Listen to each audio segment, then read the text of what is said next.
Hello guys, good morning. Ito po yung biscuit. Ito po yung gawa.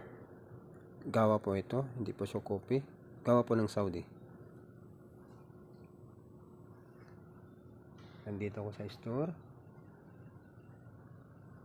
Yan. Yan po ang trabaho ko. Ako po ay isang BM dito sa Saudi.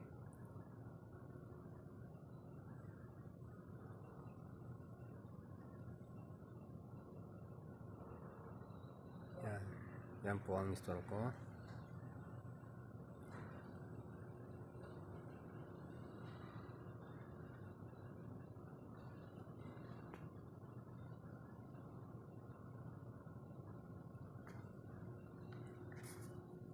Coffee muna tayo. Gawa time.